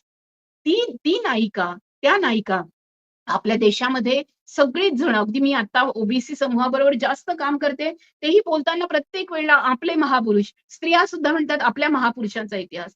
त्यांच्या तोंडून महानायक, महानायिका असा शब्द येत नाही. जर तुम्हाला म्हणायचं असेल तर ह्या सगळ्या महान मानवांचा इतिहास म्हणा. पण तुम्ही प्रत्येक वेळी असं मानता, की फक्त सगळा इतिहास जणू काही पुरुषांनी बनवलेला आहे. असं नाहीये. स्त्रियांच्या मौखिक इतिहासातून आज संपूर्णतः कितीतरी पानं संपूर्ण जगभरामध्ये लिहिलं गेलं. ओरल हिस्ट्री लिहिण्याची सुरुवात सुद्धा स्त्रियांच्या चळवळींनी 1848 पासून केली आणि त्याच्यामुळे आपल्या लक्षात असं येतं, की मुक्ता मांगचा निबंध जो असेल किंवा आपण म्हणू, की म्हणजे मांग महाराजच्या दुःखाविषयी हा जो मुक्ता साळवेचा निबंध आहे किंवा ताराबाई शिंदे जेव्हा स्त्री-पुरुष तुलना लिहितात, या सत्यशोधक समाजातल्या स्त्रियांनी जेव्हा हे काही लिहिलं, तेव्हा हे जवळपास त्या काळातल्या स्त्रियांच्या आणि त्या काळातल्या जातीव्यवस्थेच्या संदर्भातला एक मोठा मौखिक इतिहास आहे. जर आपण ताराबाई शिंदे यांच्या संदर्भातलं लिखाण वाचताना त्या जेव्हा म्हणतात, की हे चाललेलं आहे त्यावेळेला आपल्याला त्या काळातल्या घटना कळतात. आणि या विष्णू शास्त्री चिपळूणकरांच्या आधी लिहिलेला हे निबंध आहे. म्हणजे मराठीतल्या या पहिल्या निबंधकार स्त्रिया आहेत. पण आपल्याला इतिहास तसा शिकवला जात नाही. मग याच्याबद्दल अमेरिका, युरोपमधल्या, रशियामधल्या वेगवेगळ्या खंडांमधल्या या सर्व स्त्रिया, आफ्रिका खंडातल्याही या सर्व स्त्रिया आणि आशियातल्या स्त्रिया जेव्हा एकत्र आल्या आणि त्यांनी आंतरराष्ट्रीय स्त्री वर्ष करायला सुरुवात केली आणि 1975 ला जेव्हा आंतरराष्ट्रीय स्त्री वर्ष आणि नंतर आंतरराष्ट्रीय स्त्री दशक सुरू झालं, त्यावेळेला सर्वात महत्त्वाच्या गोष्टी अशा आल्या, की आमचा इतिहास आम्हीच लिहिणार. हे फक्त एका म्हणजे उर्मिलाताईंनी जेव्हा दलित स्त्रियांचं पुस्तक लिहिलं तेव्हा दलित स्त्रियांनी पण इतिहास बनवला असं लिहिलं. तसं तोपर्यंत त्यांचं हे म्हणणं होतं, की बऱ्याच उच्चवर्णीय स्त्रियांचा इतिहास येतोय, पण आमचा इतिहास येत नाही. एक खूप महत्त्वाची गोष्ट आहे, की आपल्यासमोर इतिहासाचे नॅरेटिव्हज बदलण्याचा जो प्रयत्न होतोय, त्याच्यामध्ये असं मध्ये जे घडली होती घटना, की राजमाता जिजाऊ असेल किंवा अहिल्या म्हणजे महाराणी अहिल्या होळकर असतील, त्यांना एका विशिष्ट नॅरेटिव्ह मधून बघायचं. म्हणजे त्यांना असं बघायचं, की आता अहिल्याबाई होळकरांना पुण्यश्लोक करून टाकतात. पण पुण्यश्लोक नव्हत्या बाई. ज्या इतक्या दैदिप्यमान आणि कर्तृत्ववान आणि दातृत्ववान होत्या अहिल्या बाई होळकर, की त्यांना आपल्याला म्हणायला पाहिजे पाणी श्लोक. त्यांनी जागोजागी पाण्याचे मोठे-मोठे तलाव, कुंड, हौद बांधले, जेणेकरून जाणाऱ्या कुठल्याही पाणथस्थाला, कुठल्याही जातीच्या, कुठल्याही धर्माच्या त्यावेळेला मुस्लिम आणि हिंदू धर्म होते. त्या काळामध्ये कुठल्याही धर्माच्या, कुठल्याही जातीच्या, अगदी कुठल्याही थकलेल्या व्यक्तीला तिथे पाणी पिण्याचा अधिकार होता. म्हणजे ती एक समतेची आणि समानतेची वाटचाल करणारा असा जो इतिहास आपल्याला अहिल्या होळकर सारख्या एका बहुजन धनगर घरामध्ये जन्माला आलेली आणि नंतर इंदोरची महाराणी झालेली अहिल्याबाई होळकर जी आहे, तिच्या इतिहासात आपल्याला हे सापडतं. तसं आपल्याला उच्चवर्णीय स्त्रियांच्या इतिहासात एकच नाव सापडतं ते म्हणजे पंडिता रमाबाई आणि ती सुद्धा सावित्रीबाई फुल्यांच्या बरोबरीने असं सांगितलं जातं, की त्यावेळेला पंडिता रमाबाई होत्या. पण पंडिता रमाबाईंचा जन्म तुम्ही सगळेच जण लक्षात घ्या, लिहून घ्या. कधी बोलताना तुम्हाला याचा उपयोग होईल. की 1848 साली जेव्हा सावित्रीबाईंनी शाळा उघडली आणि महात्मा ज्योतिराव फुलेंनी शाळा उघडली, त्यावेळेला महात्मा ज्योतिराव फुले हे 20 वर्षाचे होते आणि सावित्रीबाई ही या 17 वर्षाच्या होत्या. या दोघांमध्ये 3 वर्षाचं केवळ अंतर होतं आणि आजही स्त्री-पुरुष सहजीवनाची अशा पद्धतीने मिसाल किंवा असा आदर्श आपल्याला दुसरीकडे दिसत नाही. कुठेही नाही दिसत. फार कमी म्हणजे बाकीच्या देशांमधूनही अशा पद्धतीचं स्त्री-पुरुष सहजीवनाचं कोणाचं उदाहरण असेल तर ते ठेवण्याचा कोणी प्रयत्न करत असेल तर त्यांनी सांगावं. पण आतापर्यंतच्या माझ्या वाचनामध्ये अशा पद्धतीने खांद्याला खांदा लावून लढणं आणि त्या लढण्यामध्ये तिची कायमच साथ देणं आणि तिला तिला तिची साथ तर देणं आहेच, पण तिनी पण संपूर्णतः सगळ्या विचारांना अ, पातिव्रत्याच्या आधारावर न स्वीकारता तत्वज्ञानाच्या आधारावर स्वीकारत ते मानवी अधिकाराचं तत्वज्ञान आपल्या आयुष्याच्या अंतापर्यंत नेणं, अशा प्रकारचं उदाहरण आपल्याला हे एकच सापडतं. तर आपल्याला लक्षात असं येईल, की हा जो इतिहास आहे, या इतिहासाचं नॅरेटिव्ह हळू बदलायला लागले आहेत लोकं. या सावित्रीबाईंच्या तुलनेमध्ये त्यांनी आपल्याला पंडिता रमाबाई दाखवायला सुरुवात केली. पण पंडिता रमाबाईंचा जन्म हा ज्यावेळेला 1848 ला सावित्रीबाई फुलेंनी शाळा काढली तेव्हा झालेला नव्हता. त्याच्यानंतर 10 वर्षांनी 1858 साली पंडिता रमाबाईंचा जन्म झालाय. आणि ही जी रमा आहे, ही जन्मल्यानंतर मोठी झाल्यावर ती जेव्हा इथे शिकली आहे असं कळलंय, की ती कर्नाटकातून इथे आली होती, पुण्यात राहत होती. त्यावेळेला लक्षात असं येतं, की ती आल्यानंतर तिने अ, अ, म अ, म म महाराष्ट्रामध्ये आपले पाय रोवायचा प्रयत्न केला, पण तिला आणि तिच्या भावाला इथून पेशवाई वृत्तीच्या पुण्यातल्या लोकांनी, ब्राह्मणांनी तिला खूप जसे सावित्रीबाईंचे हाल केलेत, तसे पंडिता रमाबाईचे हाल केलेत आणि तिला हाकलण्याचा प्रयत्न झाला. त्यावेळेला ती इथून बंगालमध्ये गेली. ती बंगालमध्ये गेल्यानंतर तिचं उत्तम इंग्लिश होतं, तिला संस्कृत येत होतं. ती तिथे गेल्यानंतर बंगालमधल्या विद्वानांनी मात्र ही इतकी मोठी विद्वान स्त्री आपल्याकडे आली आहे, म्हणून तिला पंडिता पदवी दिली आणि तिने तिथे ख्रिस्ती धर्म स्वीकारला. तिने ख्रिस्ती धर्म स्वीकारल्याबरोबर इथे तिच्यावर जे लेख आलेले आहेत ते बघण्यासारखे आहेत. तिकडे आपण दुसऱ्या देशांमध्ये बघू, की तिथे धर्मांतराच्या चळवळी होत होत्या आणि त्याच वेळेला वर्णभेदाच्या विरोधात आणि गुलामगिरीच्या विरोधामध्ये लढाई चालली होती आणि महात्मा ज्योतिराव फुले त्यांचं पुस्तक अर्पण करतात, की जे गोरे लोकं निग्रोंच्या म्हणजे आता आज आपण त्यांना आफ्रो अमेरिकन म्हणतो. म्हणजे अश्वेत वर्णीयांच्या लढ्याला साथ देतात आहे, त्या गोऱ्या लोकांना ते आपलं पुस्तक अर्पण करतात. म्हणजे अशा प्रकारे जे गोरे लोकं म्हणजे ते इथल्या लोकांना सांगतात, आपल्या महाराष्ट्रातल्या लोकांना सांगतात, की तुम्ही तसे व्हा. ज्या लोकांना असं सहृदय आहे म्हणजे लोकहितवादी नंतर आगरकर आणि आगरकर आणि टिळक सुद्धा फुले यांची शाळा 1848 ला निघाली तेव्हा त्यांचा जन्म झालेला नाहीये. त्याच्यानंतर त्यांचा जन्म झालेला आहे. रानड्यांचा जन्म तर 25 वर्षांनी झालेला आहे महात्मा फुलेंच्या. तर हे खूप आपण लक्षात घेतलं पाहिजे, की आपल्याला जो इतिहास शिकवला जातो, जे नॅरेटिव्ह शिकवलं जातं, ते नॅरेटिव्ह पूर्णतः आपल्याला आता ते बदलून शिकवतायत. म्हणून खूप डोळ्यात तेल आणून आपल्याला वाटतं, की इतिहास आपल्याला काय देतो?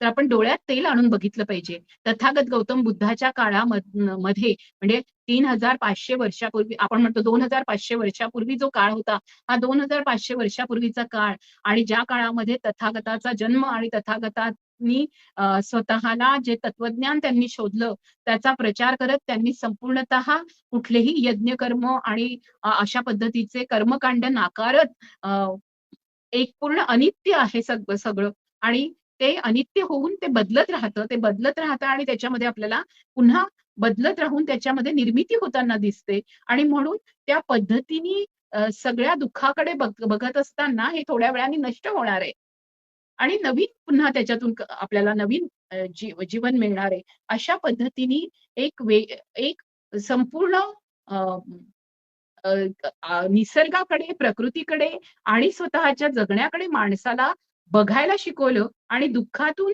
कुणाचीच तशी मुक्ती नाही होणार आहे. पण दुःखातून मुक्ती होण्याचा एकच मार्ग असू शकतो, तो म्हणजे आपल्यासारख्या असंख्य लोकांवर करुणा करणं, प्रेम करणं. त्याच्यासाठी तुम्ही हिंसा केली तर तुम्ही उलट त्या त्या आत्मग्लानीमध्ये राहणार आहात. तुम्ही कोणालाही बघा खरंच सांगते.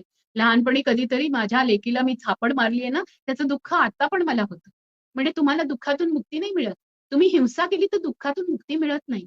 तुम्हाला कोणीतरी चिडवलं, चिमटा काढला, तुमच्यावर अन्याय केला, तर अन्यायाच्या विरुद्ध आवाज उठवला ना, तर तेव्हा तुम्ही त्याला 2 थापडा मारल्या असतील, तर त्याचं तुम्हाला समाधान नक्की मिळू शकतं. अन्याय होत असेल, तर अन्यायाचा प्रतिकार जरूर करायला पाहिजे.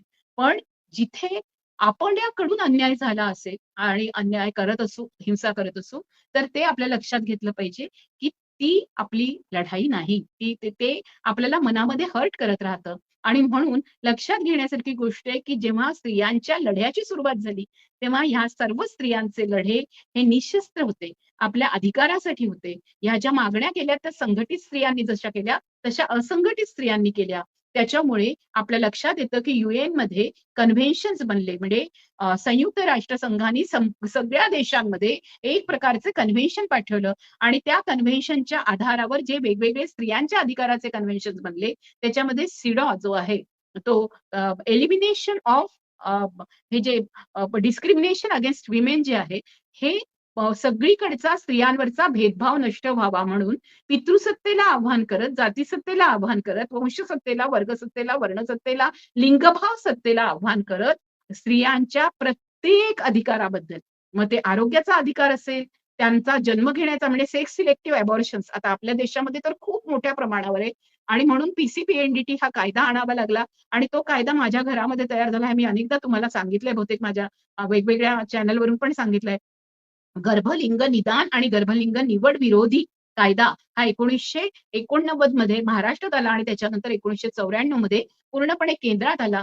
तरी सुद्धा मुलींना गर्भात मारून टाकणं किंवा मुलगी जन्माला आल्याबरोबर तिला मारून टाकणं किंवा मुलगी जन्माला आल्यानंतर मुली जन्माला येतात ते आपल्याला मुलगा होईपर्यंत झाला पाहिजे, अशा पद्धतीचा जो भेदभाव आहे, ती ती ती जन्माला आली तर ती मुलगा आणि मुलगी याच्यामध्ये मी तिला शिकवेल, तिला मी संपूर्णतः तिला चांगला हुंडा देईल, पण मी तिला मुलाबरोबरचा अधिकार मात्र देणार नाही. हे जे आहे ही पितृसत्ता आहे, ही मनुस्मृती आहे. ही मनुस्मृती सगळ्यांना आपल्या मनातून काढावी लागेल आणि ही जी पितृसत्ता आहे ही फक्त ब्राह्मणिकल पितृसत्ता आणि धर्माच्या आधारित पितृसत्ता आपल्या देशात जशी आहे, तशी काही देशांमध्ये तिथे पण धर्म आधारित पितृसत्ता आहे. तिथे त्यांची त्याच्या विरुद्ध लढाई सुरू आहे. पण जिथे राज्य पातळीवर म्हणजे स्टेटच्या पातळीवर पितृसत्ता आहे आणि त्या पितृसत्तेनी आजपर्यंत अमेरिकेमध्ये अजूनही त्यांची कोणीही प्रेसिडेंट किंवा त्यांची पंतप्रधान अजूनपर्यंत कधी स्त्री झालेली नाही, हे लक्षात घ्या. तर जिथे खूप समानतेचा बोलबाला आहे, तिथे स्त्रियांना लढावं लागलेलं आहे. आणि म्हणून आंतरराष्ट्रीय महिला कामगार दिन हा महिलांचा दिवस म्हणून आपण साजरा करायला लागलो आहे. आणि तो फक्त कारण महिला या दिवस-रात्र काम करतात. जर महिलांचं बघितलं, तर तुम्ही या सर्व स्त्रियांचा दिवस सुरू होतो, तो सकाळी 5:30 पासून सुरू होतो. तो सर्वात शेवटी त्या झोपतात. हे वैश्विक सत्य आहे आणि असं आपल्या देशात असं लक्षात आलं आणि बाकीच्या अनेक देशांमध्ये ज्या साऊथ एशिया म्हणजे दक्षिण एशिया मधल्या खंडातल्या असू दे, पॅसिफिक खंडातल्या असू दे, मुस्लिम कंट्रीज मधल्या असू दे किंवा आपण असं बघूया की जिथे आफ्रो अमेरिकन देश आहेत तिथे असू दे आणि even Australia, Germany, Japan, Korea, चीन, अमेरिका, युरोप या सगळ्या याच्यामधल्या जर जिथे अगदी खूप प्रगती झाली आर्थिक, तिथे सुद्धा अजूनही स्त्रियांना सगळे समान अधिकार मिळालेले नाही. त्याच्यामुळे परदास्यातून, गुलामीतून मुक्ती म्हणजे पुरुषांची बरोबरी नाहीये. तर पुरुषांनी मानव बनायचं, पुरुषांनी माणूस बनून स्त्रियांच्या माणूसपणाची कदर करायची आणि दोघंही मानव बनण्याची ही संपूर्णतः वाटचाल आहे. त्याच्यामुळे स्त्रियांच्या हक्काचा दिवस हा त्यांच्या मुलांच्या हक्काचा दिवस आहे. जर आईला पाळणाघर नसतं, तर तुम्ही पोरांनो तुमचे हाल कसे झाले असते? अशा पद्धतीचा विचार करा या ज्या सगळ्या मागणीतून. जर ती 14 तास काम करत राहिली असती, तर तुमचे हाल काय झाले असते?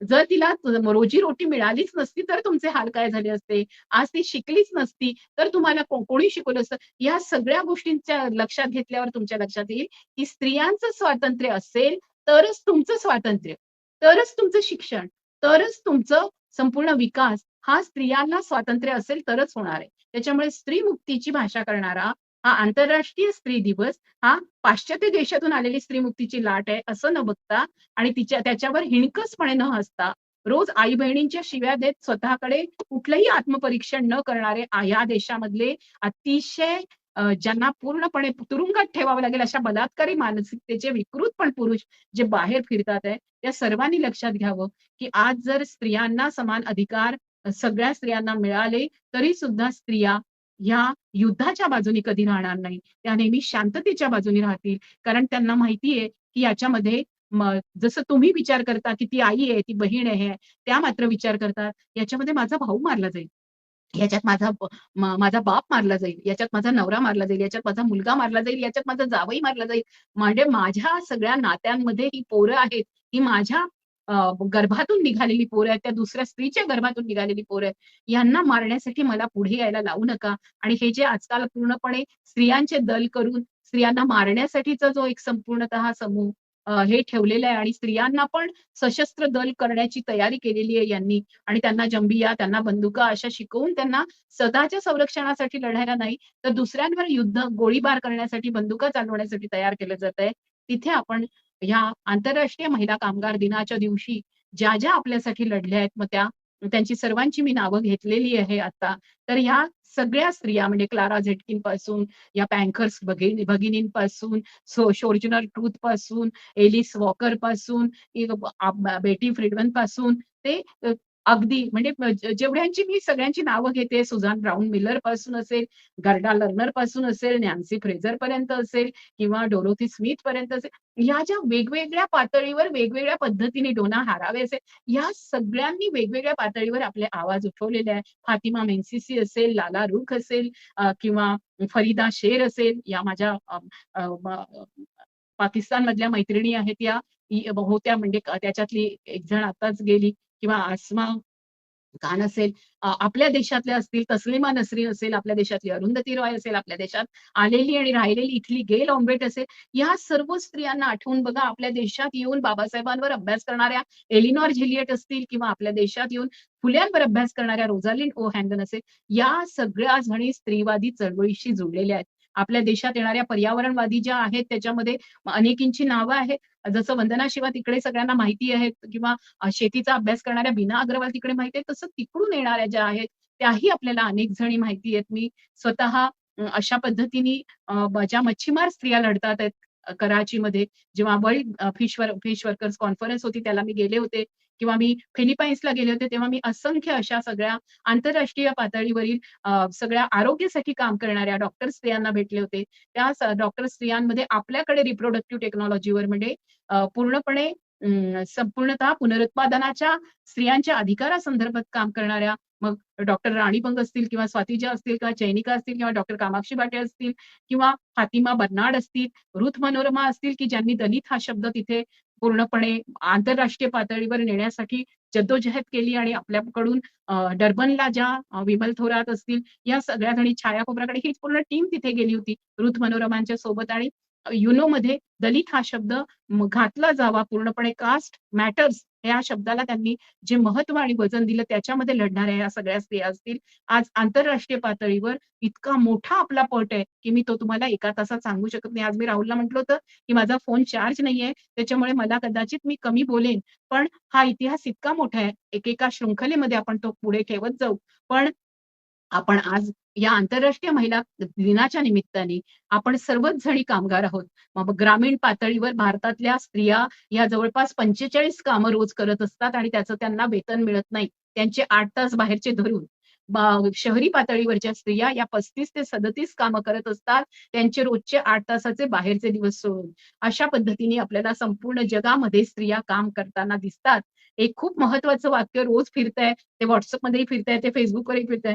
ज्या दिवशी स्त्रियांनी आपल्या कामाचा हिशोब मागायला सुरुवात केली, त्यावेळेला सगळ्या गोष्टी तुटतील. तुम्ही काय म्हणताय? आम्हाला घर तोडणाऱ्या ठरवताय, सगळं करताय. सगळं तुटेल आणि समोर दिसेल की ही बाई प्रत्येक याचं म्हणजे एक आचारी जर स्वयंपाक करतो, तर त्याला तुम्ही दिवसाला ₹5,000 देतात. तुमच्याकडे 2 वेळेचा स्वयंपाक करताय, त्यावेळेला नाश्ता पण देताय, चहा पण देताय. ती सगळं करते घरातली बाई. तिला एकदाही तुम्ही म्हणत नाही की चांगलं झालं, तर काय रोज-रोज म्हणायचं का तुला चांगलं झालं? पण तुम्ही तिला कुठली टिप पण देत नसता. अशा पद्धतीची स्थिती आहे. ती रोज कपडे धुते आणि वॉशिंग मशीनवर पण कपडे धुताना आपल्याला नेहमी स्त्रियाच दाखवल्या जातात आणि स्त्रियाच जणू काही ते कपडे धुण्याचं काम करणार आहेत. जेवण करण्याचं काम पण स्त्रियाच करणार आहे, स्वयंपाक करण्याचं. घरातले मुलं येऊन कुठेही फेकून देतात, मोजे फेकून देतात, कपडे कुठे फेकून देतात आणि स्त्रीला काळजी. कोणी येणार आहे तर सगळे पाहुणे येणार आहेत. तू घर नाही स्वच्छ ठेवलं. म्हणजे घर स्वच्छ ठेवण्यापासून, तिथे अंगण झाडण्यापासून, घरातली लादी पुसण्यापासून, भांडे घासण्यापासून सगळंच काही स्त्रिया करतात आणि तरी सुद्धा स्त्रियांची आपापसात भांडणं आहेत असे म्हणून त्याच्यावर जोक केले जातात. त्यांची ज्या दिवशी कामं कमी होतील आणि कामांचे हिशोब केले जातील, त्या दिवशी मी तुम्हाला सांगते सासवा-सुनांचेही संघर्ष बंद होतील.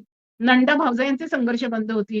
कारण याच्यामधला भेद आणि अंतराय जो आहे हा पितृसत्तेने तयार केलेला आहे. आणि म्हणून एकाच्या श्रमावर मलिदा खायला जसं कामगारांच्या लढ्यामध्ये कामगारांना आवडत नाही, जसं दलितांना आवडत नाही की सवर्णांनी त्यांच्यावर अत्याचार करावं, जसं ओबीसींना आवडत नाही की ब्राह्मणवाद्यांनी त्यांच्यावर अत्याचार करावं, जसं कुठल्याही अल्पसंख्याकांना वर अत्याचार करणारे जे बहुसंख्य लोक आहेत किंवा जे धर्मांध लोक आहेत ते आपल्याला आवडत नाही, तर आपल्याला हे समजून घेतलं पाहिजे की मग ती स्त्री अल्पसंख्याकातली असेल, ती वंचित गटातली असेल, ती शोषित गटातली असेल, ती आदिवासी असेल, ती ओबीसी असेल, ती दलित असेल, ती कुठल्याही समूहातून येत असेल, ती ब्राह्मण असेल, ती कुठल्याही समूहातून येत असेल, तरी त्या त्या धर्म जातीमधल्या पुरुषांपेक्षा तिला दुय्यम स्थान दिलं जातं. आणि म्हणून तिचं दुय्यमत्व जर ज्या दिवशी पूर्णपणे बंद होईल आणि तिला सेकंडरी नाही, तिला बरोबरीने तिचं स्थान दिलं जाईल. संविधानाने दिलंय, डॉक्टर बाबासाहेबांनी दिलेलं आहे, पण अजूनही लोकांच्या मनामध्ये नाही. महात्मा फुले म्हणतात तसं ते नेणीवेत नाहीये. सावित्रीबाई म्हणते की सर्व जर स्त्री पुरुषांना अधिकार सगळ्यांना एकत्र मिळाले आणि सगळ्यांना जर विद्या मिळाली, तर हा पूर्ण मानवी समाजच एक संपूर्णतः बाग होऊन जाईल. एक अतिशय सुंदर बाग असेल, जी फुललेली बाग असेल, ती संत रहिदासाच्या पण पूर्ण आपल्याला याच्यामध्ये दिसतं की बेगमपुराच्या संकल्पनेत आहे. मग हे जे सगळं आपल्याला करायचंय, तर आपण सुंदर समाज निर्माण करू शकतो. जो आज आपल्याकडे भाजपा धर्मांध शक्ती जो आणू इच्छितात आहे, तो विषमता आधारित, गुलामगिरी आधारित आणि पुन्हा एकदा वैश्विक आर्थिक साम्राज्यवादी सत्तेवर आधारित अशा पद्धतीचा विकास आणतात आहे, जिथे पुन्हा स्त्रियांची गुलामी अधोरेखित केली गेली आहे आणि जे जे गुलाम घटक होते त्या शूद्रांची गुलामगिरी पुन्हा अधोरेखित केली गेली आहे. म्हणून आपल्याला सर्वांना, ज्यांना शूद्र म्हणून गणलं गेलेलं आहे, त्या सर्वांना एकत्र यावं लागेल. आज वैश्विक पातळीवर स्त्रिया धर्मांधतेच्या विरोधात, युद्धाच्या विरोधात लढतायत, रस्त्यावर येतात आहे, रस्त्यावर येऊन गाणी म्हणतात आहे, नारे देतात आहेत. आज मी तुम्हाला सांगते की आम्ही सर्वांनीच कायमच गाणं म्हटलेलं आहे, ते गाणं दरिया की कसम मौजों की कसम, साऊथ एशियातल्या सर्व स्त्रियांनी एकत्र येऊन हे गाणं तयार केलं होतं. दरिया की कसम मौजों की कसम ये ताना बाना बदलेगा, तू खुद को बदल, तू खुद को बदल, तभी तो जमाना बदलेगा. ये पर्दा तुम्हारा कैसा है क्या, ये मजहब का हिस्सा है, कैसा पर्दा कैसा मजहब, ये सब मर्दों का किस्सा है. जर खरोखर पुरुषांना वाटत असेल की माणूस म्हणून माझ्या मुलीला अधिकार मिळावे, माझ्या बहिणीला मिळावे, माझ्या बायकोला मिळावे, माझ्या आईला मिळावे, त्या दिवशी तुमच्या मनात परिवर्तन झालं असेल आणि त्या दिवसापासून परिवर्तनाची वेगळी वाटचाल सुरू होईल. आंतरराष्ट्रीय महिला दिन हा ज्या वेळेला आंतरराष्ट्रीय मानव दिन म्हणून परिवर्तित होईल, त्या दिवशी खरं तर आंतरराष्ट्रीय महिला दिन वेगळा साजरा करण्याची गरज पडणार नाही. पण तोपर्यंत आंतरराष्ट्रीय महिला दिन आणि इव्हन भारतीय महिला दिन पण आपल्याला साजरा करावा लागेल. हा जो महिला दिन आहे, हा भारतीय स्त्री दिन आहे किंवा भारतीय स्त्री मुक्ती दिन आहे आणि आंतरराष्ट्रीय स्त्री मुक्ती दिन आहे. या दिनाच्या तुम्हाला सर्वांना शुभेच्छा, सदिच्छा. बाप म्हणून पण, भाऊ म्हणून पण आणि नवरा म्हणून पण आणि मुलगा म्हणून पण तुम्ही तुमच्या आईकडे आजच्या दिवसापासून वेगळं बघायला सुरुवात कराल. तिचा एक-एक हिशोब तुमच्या बोर्डवर लिहून ठेवा, तुमच्या वहीवर लिहून ठेवा. तेव्हा तुम्हाला कळेल, की अरे मी शिंप्याला इतके देत होतो. अरे मी धोब्याला इतके देतो इस्त्रीचे आणि ही तर रोज एवढं सगळं करते. मी बूट उचलणाऱ्याला एवढं देतो, मी पॉलिश करणाऱ्याला एवढं देतो आणि मी माझ्या बायकोला मात्र देताना तिला तिला मी काहीच देत नाही आणि एखादी साडी आणली तरी म्हणतो की बायांना ना नेहमी साड्यांचीच मोठी हौस, दागिन्यांची मोठी हौस. म्हणजे त्या दागिने सुद्धा आपल्या नवऱ्यासाठी विकायला ठेवतात. अशा पद्धतीने संपूर्ण स्त्रियांना त्याग आणि पुरुषांना भोग. आणि म्हणून खूप भीती वाटते पुरुषाला की स्त्री मुक्ती आणि स्त्री पुरुष समता म्हटलं की ह्या समता म्हणजे असं तर नाही करणार ना, आपल्यासारख्या उपभोगी तर नाही होणार ना, आपल्यासारख्या भोगी होऊन जर वागल्या, आपल्यासारखे सिगारेट दारू प्यायला लागल्या तर काय, अशी त्यांना खूप भीती वाटते. मग जर तुम्हाला माहिती की तुम्ही चुकीचं वागताय, तुम्ही खूप दारू पिताय, तुम्ही सिगारेट ओढताय, तुम्ही वाटेल ती व्यसन करताय, तुम्ही माफियागिरी करताय, तुम्ही ड्रग ट्रॅफिकिंग मध्ये आहात, तुम्ही मुलींच्या ट्रॅफिकिंग मध्ये आहात, तुम्ही स्वतःला सोडा, तुम्ही दलाल आहात. तुम्ही ते सगळ्या गोष्टी सोडा आणि तुम्ही त्या संपूर्णतः अशा मार्गावर या की जिथे तुम्हाला पूर्णपणे जे आपल्याला महात्मा ज्योतिबा फुल्यांच्या, आता मी अगदी शेवटाला आले, जे महात्मा ज्योतिबा फुलेंच्या आणि सावित्रीबाई फुलेंच्या सत्यशोधक चळवळीमध्ये दिसतं. आपल्याला असं दिसतं की आपल्याला न्हावी जातीच्या हजार बांधवांनी हा आदर्श घालून दिला. पूर्ण जगामध्ये अशी आतापर्यंत असा कुठलाही संप नाही. अगदी स्त्रियांच्या पण इतिहासामध्ये असा संप नाहीये. तो संप असा आहे, की ह्या हजार बांधवांनी मुंबईमध्ये सावित्रीबाईंच्या आणि महात्मा ज्योतिबा फुल्यांच्या नेतृत्वाखाली एक मोठा संप केला. तो केला त्यांनी 14 एप्रिल 1889 रोजी केला आणि त्या दिवशी त्यांनी हे दाखवून दिलं पूर्ण संपूर्ण जगाला आणि सगळ्या ब्राह्मणांना सांगितलं, की आम्ही ब्राह्मण स्त्रियांचं केशवपन करणार नाही. ह्या खूप घाणेरड्या रूढी या ब्राह्मण आणि उच्चवर्णीय समाजात होत्या. एकतर नवरा मेला तर ते सती पाठवत होते बायकांना किंवा जिचा नवरा मेलाय तिचं मुंडन करून तिला विद्रूप करून टाकत होते आणि तिचं केशवपन करण्याची जबाबदारी न्हाव्यांवर होती. आणि त्याच्याकरता म्हणजे त्या सत्यशोधक सिनेमामध्ये तो प्रसंग चांगला दाखवलेला आहे. तर एक जे नावी समाजाचे अध्यक्ष आहेत त्यांनी ही पोस्ट टाकली होती. तेव्हा मी लिहिलं की हा चित्रपट उच्चवर्णीय जाती उच्चवर्णीय समाजातल्या आणि उच्च जातीतल्या ज्या स्वतः ब्राह्मण जातीतल्या आहेत, ज्या स्त्रियांना केशवपन करावं लागत होतं, त्यांनी जरूर पाहावं. ब्राह्मण स्त्रियांनी जसं मी म्हटलं आता पुरुषांनी कृतज्ञता पाळावी, तसंच वरच्या वर्गातल्या गोऱ्या वर्णाच्या लोकांनी ह्या काळ्या स्त्रियांच्या बाबतीत आणि काळ्या पुरुषांच्या बाबतीत कृतज्ञता पाळली पाहिजे, की त्यांची सगळी कामं केली जातात. ज्यांना बटीक म्हणून ठेवलं गेलं असे जे देश आहेत अविकसित आणि विकसनशील, त्या देशांच्या संदर्भामध्ये सगळे जे बलाढ्य देश आहेत त्यांनी कृतज्ञता पाळली पाहिजे, की यांच्या जीवावर आणि यांच्या संसाधनांवर आपण जगतोय. तसंच आज न्हावी समाजाच्या संदर्भात ब्राह्मण स्त्रियांनी कृतज्ञता पाळली पाहिजे आणि म्हणून मी कालपासून सगळीकडे म्हणजे परवापासून मी सर्वांना सांगितलंय, की ब्राह्मण स्त्रियांनी मी एक कृती कार्यक्रम दिलाय, बघूया तो कसा सक्सेस होईल. पण ब्राह्मण स्त्रियांनी न्हावी बांधवांना राखी बांधायची. आता काही जणांनी म्हटलं, की राखी हा पितृसत्ताक दिवस आहे. तर मी आजपर्यंत कधी स्त्रियांच्या चळवळींनी पण राखी बांधणं हा पितृसत्ताक आहे म्हणून रक्षाबंधनाला विरोध करून रस्त्यावर राख्या पूर्णपणे बंद केल्या असं नाही दिसलं. मग आम्ही काय केलं, तर आम्ही स्त्रियांच्या चळवळीतल्या स्त्रियांनी रक्षा कोणी फक्त पुरुष नाही करणार, पण आपल्याला एकमेकींची करायला पाहिजे. आपल्याला कुत्रा, वाघ यांच्यापासूनही रक्षा असेल आणि पुरुषांपासूनही रक्षा असेल, तर आपण स्त्रियांनी केली पाहिजे. म्हणून आम्ही रक्षाबंधनाच्या रक्षा म्हणजे राखी नावाच्या गोष्टीचं वेगळंच पूर्ण प्रतिकात्मक असं रूप करत बहिणींनी बहिणींना, नणंदेनी भावजईला, भावजईनी नणंदेला, भावानी बहिणीला अशा पद्धतीने राखी बांधून रक्षाबंधनाचा सोहळा करावा, असं आम्ही प्रतिकात्मक केलं होतं. हा पण प्रतिकात्मक जरी गोष्ट असली तरी ही खूप सत्य घटना आहे, की त्यावेळेला कुठलाही ब्राह्मण पुरुष, कुठलाही उच्चवर्णीय पुरुष केशवपनाच्या विरोधामध्ये एकत्र येऊन त्यांचं केशवपन तिथल्या तिथे थांबावं म्हणून त्यांनी काही केलं नाही. तर न्हाव्यांनी आपली रोजीरोटी मारली. आपल्या पोटावर त्यांच्या वार होत होता. त्यांना त्याची भाकरी मिळणार नव्हती. एरवी भाकरीसाठी संप होतात. पण यांनी आपली रोजीरोटी बंद करून ब्राह्मण स्त्रियांवरचे अत्याचार, अनन्वित अत्याचार, त्यांची विटंबना, त्यांचं विद्रुपीकरण थांबावं म्हणून केलेला हा संप आहे आणि तो संप त्यांनी यशस्वी करून दाखवला आणि त्याच्यानंतर जेव्हा न्हाव्यांनी केशवपन करायचं नाकारलं त्याच्यामुळे आपोआप असं झालं, की केशवपन कोण करणार? आज माझा त्या न्हावी समाजाचे जे अध्यक्ष आहेत त्यांचा फोन आला होता आणि ते मला म्हणाले, की "ताई तुम्ही हा इतका सुंदर कार्यक्रम दिलाय आणि हा कार्यक्रम आपण आणि बाकीचेही सगळेजण ह्या कार्यक्रमाच्या संदर्भात हा कार्यक्रम कुठल्याही जगभरामध्ये अशा पद्धतीने कोणी केला नाही. पण आपण ज्यावेळेला न्हावी बंधूंना म्हणजे ह्या ज्या उच्चवर्णीय समाजातून, ब्राह्मण समाजातून येणाऱ्या स्त्रिया जेव्हा राखी बांधतील, तेव्हा ही कृतज्ञता व्यक्त केली जाईल त्या समाजाच्या बद्दल ज्या समाजाला कायम शूद्र मानलं गेलंय. ते म्हणालेत, की ते अध्यक्ष असं म्हणाले, की "तुम्हाला माहिती आहे का, न्हावी समाजामुळे ब्राह्मण ब्राह्मण बनतो."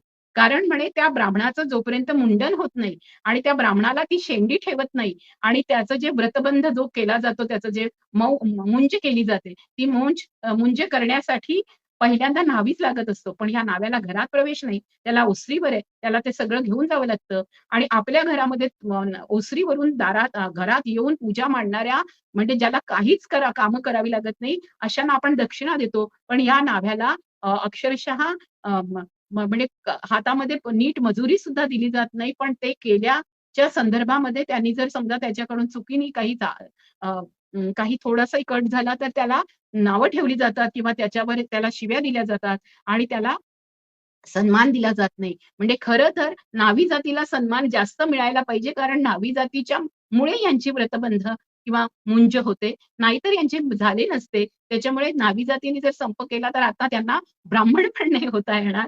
अशा पद्धतीने हे लक्षात घेतलं पाहिजे, की या एकमेकांच्यावर अवलंबून असलं तरी सुद्धा त्यांना खालचं मानून, त्यांना शूद्र मानून त्यांना पूर्णपणे दारिद्र्यात ढकलायचं आणि आपण मात्र त्यांच्या जीवावर मोठं व्हायचं आणि सुंदरपणे आजची फॅशन इंडस्ट्री पण तशीच आहे.